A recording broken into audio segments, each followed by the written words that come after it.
Hi friends, this is Helen Elizabeth, and this is your Best New Self Bible study. This week we'll be doing Ecclesiastes 3, and next time we'll do Ecclesiastes 4. I was going to kind of conjoin 3 and 4, but ended up 3 could do everything on its own. And you're going to absolutely love this one because it's going to be about how, kind of continuing this, how do we deal with our emotions in a healthy and positive way? Whether they be good emotions or they're bad emotions, whatever it is, how do we handle that positively and in the way that God wants us to? All right, so I'm going to start with prayer and then we're just going to dive right in. So, dear Heavenly Father, thank you so much for everything that you've done for us. Lord, I pray that you would just be with me and that you would give me wisdom to share with all of these people. Lord, I pray that you would soften their hearts to hear what you have to say. And Lord, I pray that wherever all of these people are, that you would be with them, that you would watch over them, especially if they are on spring break. Just watch over them and give them safe travels, Lord. We love you so much. Thank you so much for this time together. Amen. Amen. All right, so we're going to get started. If you just joined in, hello again. I'm Helen Elizabeth. If this is your first time watching, I'm Helen Elizabeth. If you're here every single week, love you. We're starting Ecclesiastes in chapter 3. So we're going to be going through Ecclesiastes chapter 3, 1 through 17. So if you want to go with me, go ahead and start reading with me. You can get your Bibles out or just listen to me. So it says, and a lot of people have been asking it. I use the ESV, English Standard Version. That's what I'm reading from. Okay, so you're probably going to hear it, or when I read this first part, you're going to recognize this. And, I also like to give just a quick understanding of what's going on. This is King Solomon. So King Solomon is King David in the Old Testament, his son. We kind of talked about that last time, so when I make that a podcast, you can hear about that.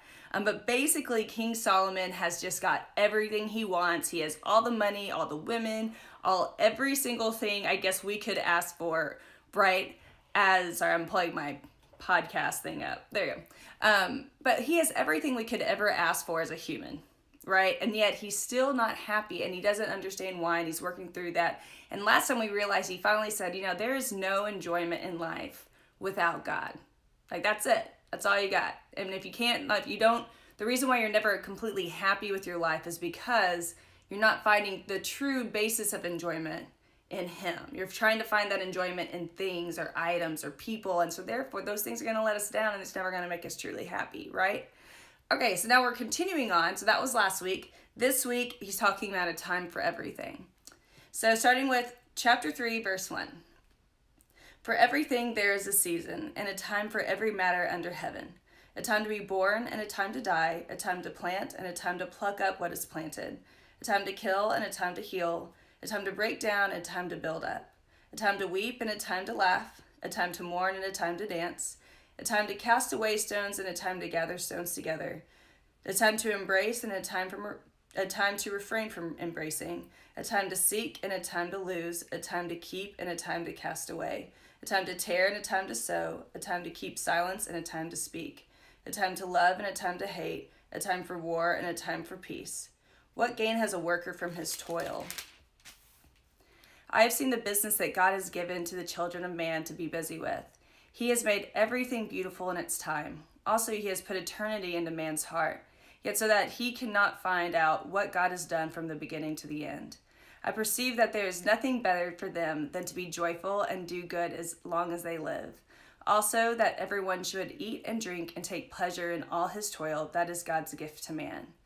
I perceive that whatever God does endures forever. Nothing can be added to it, nor anything taken from it. God has done it so that people fear before him. That which is already has been, and that which is to be already has been. And God seeks what he has driven away. Moreover, I saw under the sun that in the place of justice, even there was wickedness, and in the place of righteousness, even there was wickedness.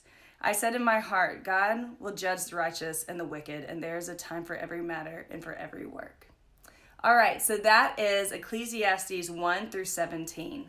So last time if you joined in last time, I talked about how this used to be kind of depressing for me. I used to read Ecclesiastes and it's kind of like, I don't know, King Solomon just seems like he's like sad and angry all the time, and in a way he is, but what I love about it, and something that my husband, right up there, my husband and I talk a lot about, is the fact that, not everybody's personality is going to be the same. So like my personality, I like to be happier a lot. I don't like to sit here and think about like all the brooding bad stuff in the world. But a lot of people, that's just something that's heavy on them. Like my husband, it's heavy on him. Just like why are things just not right? Why do people suffer? Or it's hard for him to think like, why are people mean to one another? Like that's really hard for him. Like for me, I can say, gosh, that makes me sad. I'll do whatever I can just to make people happy. For him, it's like, no, we need to fix this, and he can't let that go. And so there's like all these different, not that either one of those is wrong, it's just that we both have differences of how we feel about things, right? So he helped me kind of see how, Ecclesiastes, if it's read properly, can really be something joyful. And so I took time this time reading through to really see the positivity in it. And so after reading this, I was like, man, he's right. There is so much positivity and so much hope in this. So that's what we're going to talk about today. How can we overcome our emotions in a positive way? We're continuing that study. And so we're going to go through verse 1 through 10. I'm not going to go and break down every single one of those, like a time for this, a time for that. You can kind of do that on your own. But what I want to say on this is, for everything there is a season, and basically human nature in this world passes through the same events every day and every year our whole lives. Meaning we're going to see hard times, but we're also going to see hard times and good times. And while this, like I said before, it depressed me at first, it actually is very comforting. And my reasoning for this means that whatever feeling that we feel right now, if we're ever in a bad place, because we're always going, like basically what he's saying, what King Solomon was saying, is that you're going to go through just all the feelings all the time. I mean, you're going to have good times, you're going to have bad times, you're going to have whatever times, and and you're going to have a waiting period. So there's going to be all types, but the positive thing is that it's not always going to stay there. Not everyone's life is always a constant waiting period. Not everyone's life is constantly depressing. There's going to be, even though you may be sad and bad things are happening, you're going to have differences in your emotions, right? And so if you think about that, if you take a step back and think, okay, if I'm feeling really bad today, I'm feeling really sad or depressed, or I'm feeling, because I get a lot of messages from people saying, I feel really depressed just all the time. How do I work through this? One of the things, if you feel this way or you feel sad a lot, something that I would say is, or if you're just going through something hard, something I would say is, think about the fact that you're not always going to be in this place. You're not always going to feel like this. It's not always going to be like this. And while it's really hard in the moment to feel that way, if we can actually take a step back and force ourselves to think in this way, man, it helps us all of a sudden see the world in a different way. Like, okay, so to give you a few examples, one thing, sometimes I just get sad. I don't know if anyone else just wakes up some days and they're just sad. Obviously there's been hard times in my life that I'm just down because like losing my first husband, or just not getting something, or just going through something, that's one category. But then there's also this category, oh, thank you so much for the hearts. There's also this category of like, man, I just woke up today and it was kind of rainy or dreary outside and I'm just in a bad mood. Like I'm just sad today and I don't know why. Have you ever felt that way? Like I would do that sometimes. And I remember one day I was driving home. I don't know what I was doing. Maybe I went to Kroger or went to the grocery store. I don't know. But I was driving home. It was kind of dreary outside and I just remember feeling so sad. And I didn't know why. There wasn't any reason why, but I was just like, man, life sucks. That was the only way to say it. It was just like, I just feel so down.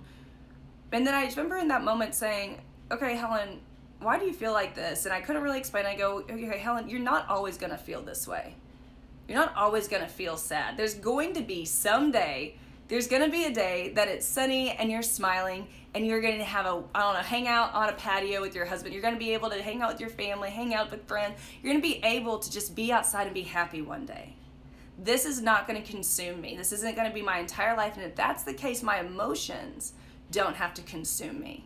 They don't have to bring me down in this moment. Yes, I can feel what I'm feeling but I can work through it in a positive way and I can go to God with it because I can know for certain I'm not always going to be in this exact moment feeling this exact way. Okay, so to give you another example. Okay, that was one. Two. So my mom and I used to fight a lot when I was in 8th grade. Imagine that. Puberty hit and all of a sudden I thought I knew everything, right? So I used to fight with my mom a lot, and we did. Of course, my mom was an educational examiner, and she works really hard. So of course, she's all into counseling and wants us to understand each other. So I don't know if it was a Christian-based Bible study or if it was just like a counseling book for moms and daughters. But she basically sat me down with this counseling, kind of like work through book or something. I don't know what it was, but to do together. So of course, I'm just like, this is so dumb. Oh my goodness. But, I didn't have a cell phone at the time, so that wasn't really a thing yet. My mom and dad had cell phones, but we didn't. Otherwise, I probably would have been like trying to be on my phone the whole time. But she goes, we get to this one section of it, and it's talking about when you're fighting and how you can feel like in the moment when you're angry at somebody. Well, I'll go back to that. This is my own thoughts. But there's sometimes when we get really angry, right? We're just mad. We're mad at the world. We're mad at somebody. Someone's hurt us, whatever it is.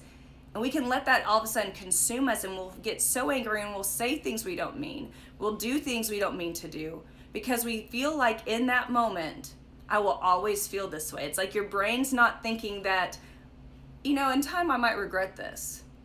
In time I might wish I hadn't done this, because we're so consumed with our feelings of the moment, right? So sometimes we have to do something. We physically have to do something to break that emotion. And so going back to my story with my mom, we do this Bible study together, whatever we were doing together. We're doing this book together, and it said, okay, if you're fighting, this may sound dumb, but if you're fighting, stop and smile at each other. Just make yourself do it. As dumb as it feels, make yourself do it. And so my mom, of course, we're already fighting because I'm angry that my mom's making me do this, right? Like, I'm like, Mom, you're making me do this stupid thing nobody else is. Parents are making them do it, whatever annoying thing I wanted to say as a little teenager, right? So then they're getting mad at my mom, and she goes, okay, we're doing it right now. We're arguing. Literally, we're doing this right now. And she goes, smile at me. And I go, what? And she started smiling at me. She was like, Helen, I'm not going to stop smiling at you. Smile at me. And all of a sudden she started laughing, and I was like, what? Kind of acted like snobby. But then I kind of started laughing, and she's like, just do it. Just smile. And I started smiling, and we both started laughing hysterically. And it took us out of this moment of so much anger and frustration to pure joy and laughing and getting along. And I realized in that moment, these feelings, this anger I'm going to have towards my mom or towards my parents or however I'm feeling, it's not always going to be like this. There's a time, to embrace and a time not to embrace. And yeah, there's going to be a time in my life that I wasn't really close to my mom. But man, I'm so close to her now. Like, there's a time for everything. We're not going to stay in the same place forever. And in time, God will make everything beautiful. It's not up to us. We don't have to fix it. We don't have to make it perfect. But God will make it beautiful. And I absolutely love that memory with my mom of us fighting, being in such a bad place, and just deciding to physically do something to change the moment. We decided to smile at each other. We laughed so hard, and it was such a beautiful memory that we still reflect on today. And again, that shows us we're not always going to be angry, but if we allow ourselves to be in that mentality that this is how I'm always going to be, or live in that space, or allow that emotion to consume us, that's when we're going to regret things once the time passes. Once all of a sudden we're happy or we're not angry anymore, then all of a sudden we're going to regret what we said, or we're going to feel bad that we did those things, So that's why I was like, when we think about this, let's not let our emotions dictate how we're going to act all the time, because one day you're not going to feel this way. Just like I used to tell my friends who wanted to fight with their boyfriends, by doing something to get back at them. And I was always like, I don't think that's the best way to handle this. And they would say, well, he did this and this and this and this, so I'm going to do this and this and this. Well, what's that going to do later? I was like, well, I know that right now you're angry, but don't you think you might regret that later if you're in a good place? Just acting out because of how you feel right now will never make later, when you don't feel that way, feel good. Like, if you act in a way that hurts someone else, it's never going to result in something better. It's never going to make you feel better in the end. And I'm going to say this again at the end, but something I wrote today was, being a Christian doesn't always feel good in the moment. In the exact moment that you're going through something, it doesn't always feel great. But man, being a Christian feels so much better in the end, because you don't have to live with regret. You don't have to hurt. You don't have to wish you hadn't done something or said something. That's what being a Christian helps with. So then going into my very last example on this section that I think is so funny, and I hope that it's not inappropriate, but I think it's really hilarious. So one of my friend's husbands, we're driving in the car one night, and we are at a stoplight, and there's this couple yelling at each other. And I'm talking about just like, not yelling, I guess they're in their car, like we all have our windows down so we can kind of hear what's going on. We can tell that they're married just by their conversations and what they're saying, and it's kind of awkward because we're at a stoplight and we're all just kind of like, Well, finally her husband goes, hey, turns and looks and goes, hey, hey. And they were going to look at him and they're like, yeah. And he goes, hey, are y'all married? And they're like, yeah. And he goes, okay, go home and get naked. They were like, what? And he goes, I know it sounds crazy, but go home and get naked because you can't fight if you're naked. And he was like, and like these people just stared at him blankly. We're dying laughing. And they just are like, what? And he goes, I'm serious. Go home and try it. See if you can keep fighting if both of you are naked. And I'm talking about all of us, even the people in the other car, started dying laughing. And we drove on, and then the lights changed and we went on. But I told my friend's husband, I was like, that was one of my favorite memories. This is going to be one of my absolute favorite memories. Because I hope that what you just did for that couple was maybe just let them just realize life is bigger than this moment. This moment that we're in, it's just a moment. And if we look at what Ecclesiastes 1-10 tells us, it's saying that there's a time for there's going to be a time that we fight, but man, there's going to be a time that we embrace too. There's going to be a time for laughter. So don't get caught up in this bad feeling. Let's reflect and be able to find the self-control to know that there's going to be good to follow. So in that, if you can remember that, it will help you in those hard, dark, terrible moments. Your depression, your anger, whatever, it's going to help if you can just remember that one day it'll be okay because there's a time for everything and God makes everything beautiful in its time. Okay, so that's the longest section. We're going to keep on going.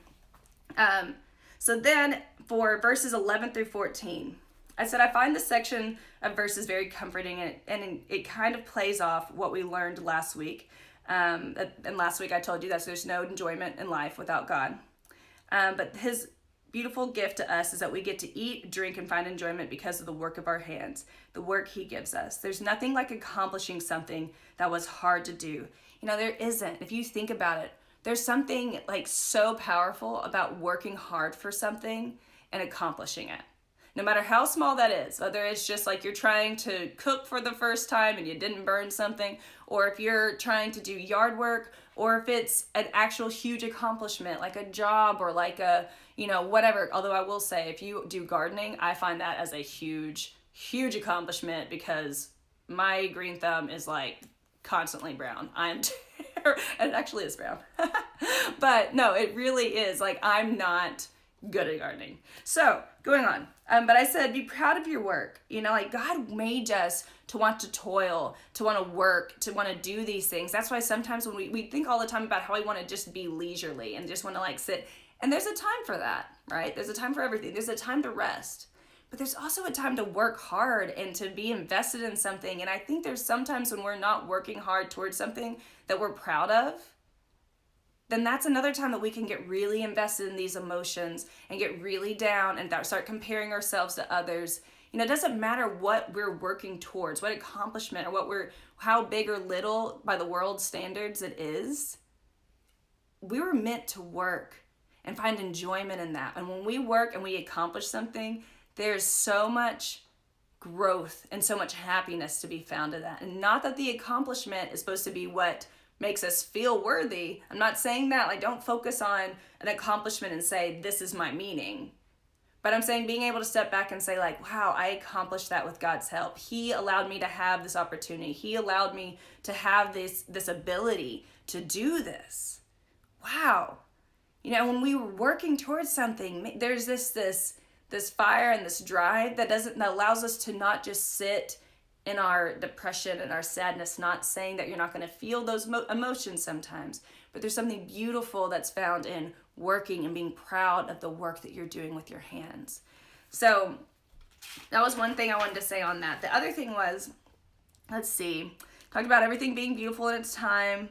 Oh, I love this part. I said we can rest easy because God has made everything beautiful in its time, and whatever God does, it endures forever. And we have a desire for eternity in our hearts that was placed there by God so we could be with him again from beginning to end. Like, I think that is beautiful because he says, he has put eternity into our hearts. Whatever he does, it endures forever. And so we can rest easy because we will be with him one day forever and ever, and that will always endure. So anything in between, that's hard. we can find joy again. And he wants us to be joyful. I love verse 12 because he talks about being joyful and doing good. And I love how, I'm just going to read it because I think it's one of the most powerful verses in this chapter. It says, I perceive that there's nothing better for them than to be joyful and to do good as long as they live. It's pretty good, right? But what I want to point out is he doesn't say be joyful because of your circumstances. Be joyful because, everything's going right and you have the best life. It doesn't say do good when you feel like it. It's like kind of a command. Be joyful. Do good. Not dependent on anything else except for the fact that you have a desire for eternity with God forever. Like, you are now a Christian. You are now growing in faith. You're trying to grow in your relationship with God. Allow that to be your source of joyfulness. Allow that to be your source of wanting to do good. Right? So he says, be joyful, do good. And then also in verse 13, Solomon says, live and appreciate. Basically, I'm summarizing, but he says, live and appreciate what God's given you as a gift. And I believe when we can do, I say this all the time, but contentment is the number one way to find joy and to get out of those hard feelings. Those feelings of depression, anger, sadness, anything we don't want to be, we really don't want. Although sometimes we have to experience it. And I think by experiencing it, we grow in our faith. And, there's something joyful in that too. Like, experiencing that sadness allows us to grow in our faith with God and allows us to grow closer to God. My husband and I were talking about that just last night, that hard time brings you closer to God. So there is something beautiful in that. But when we're saying we're trying to stay out of these places we keep getting backed into, like depression or sadness or anger, there's something about just appreciating what you have, being content with what you have, finding contentment not based in items or things or people, not just being content with life. So good. I'm not saying that you can't want nice things or you can't work hard for things. I'm just saying don't make that your source of happiness. It's saying be content with or without those things. Okay, so finally, verses 15 through 17, I kind of titled this, Live and Let God. Just live and let God. Because in these sections, he's saying life won't be fair. You can go back and read it, but he's saying, man, life's not going to be fair. Right? Actually, I'll say something. When he says, I found that God will judge the righteous and the wicked. And before that, he said, in a place of justice, there was wickedness. In a place of righteousness, there was also wickedness. Basically, he's saying, look, people are going to be people. They're going to let you down. They're going to hurt your feelings. They're not going to do the right thing because we're people. We've let people down. We've hurt people's feelings. We've done things wrong. So people are going to do that to us too. And we can't allow that to dictate our joy in life and our feelings. Like, if you're one of those people that you hold on to that, you got to let that go. I know that's not fun. It doesn't sound, because you're also saying that's not fair. Helen, you don't know what they did to me. Helen, you don't know. I know I don't know. But I can tell you that Jesus Christ died on a cross for you and me. And he didn't have to do that. He died for us when he didn't sin, when he didn't deserve to die. People said the worst things about him. They said it to his face. They said it about him behind his back. They did everything wrong to him. And yet he said, I still forgive you. Forgive them, Father. They don't know what they're doing. And I believe that when he said, hey, Helen, hey, insert your name, I want you to be a follower of mine. I want you to grow and be like me.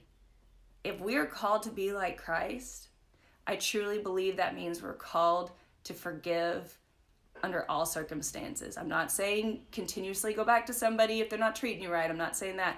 But be able to forgive and let go and let God deal with it. When you can do that, without fail, I truly believe that is the ultimate way to deal with and get out of these bad feelings. Whatever your bad feelings are, depression, sadness, anger, whatever, jealousy, whatever it is that you're dealing with, get out of that in a healthy way. I think it's important to look at the life of Jesus Christ and say, if I'm going to be a Christ follower and he's asked me to do these things, I have to forgive and no, it's not fair. But nothing, literally because you and I are saved, shows that life isn't fair. We're not supposed to be saved. We are sinners. We messed up. We're going to continuously mess up. But God loves us so much, he didn't care. He says, I forgive you anyway. And because of that, we can find the ability to forgive others. And the more we forgive, the more joy we'll find in life. The more, your anger and things aren't going to consume you. Your sadness or depression, you'll be able to start letting that stuff go. And you'll be able to say, okay, I find my joy and my happiness only in God. I find enjoyment in this life only from God. Man, I just think that is so powerful. But let me finish up real quick. Let's see. So I love this. So I wrote my new saying for right now in my life is live and let God. And that means just forgive, let it go. People are going to wrong you. I know that, but I'm not going to let that dictate me anymore, my emotions anymore. And then I said, let's see, finally, being a Christian, this is just, I guess, what I want to end with. Being a Christian isn't easy in the moment, but it feels so much better in the end. So let me say that again. Being a Christian in the moment that you feel sad, angry, when you're in the midst of those emotions, that you're trying to get out of, but you can't figure out how to deal with in a healthy way. When you're in the midst of that, man, as a Christian, it's not easy to do it the right way. But in the end, you're going to feel so much better, I promise. I've been in all of those feelings. I've felt them all. I've dealt with them. And I've had to say, okay, God, how do I get out? How do I deal? And he said, Helen, I make everything beautiful in its time. Right now, it's going to not be so fun. But later, it'll be okay. You'll get there. Maybe not right now, but trust in me. Don't act in ways that you know you shouldn't, or do things you know you shouldn't because of how you feel. Focus on me. That's not easy. Being content with life, however it looks, isn't easy. And forgiving people whenever they don't deserve to be forgiven or because they've hurt us isn't easy. But if we can do those three things, the joy and the peace that can be found in that, it goes beyond understanding. We can't understand how you can find that much peace. And that is how we deal with emotions in a healthy way. That's how we get out of those dark places and we start moving towards a happier version of us. So, love you guys. Hope you have a wonderful rest of your spring break. And if you're like, I don't have a spring break because I work, I'm so thankful that you're here and spending day today with me. So, love you, friends. Have a great day.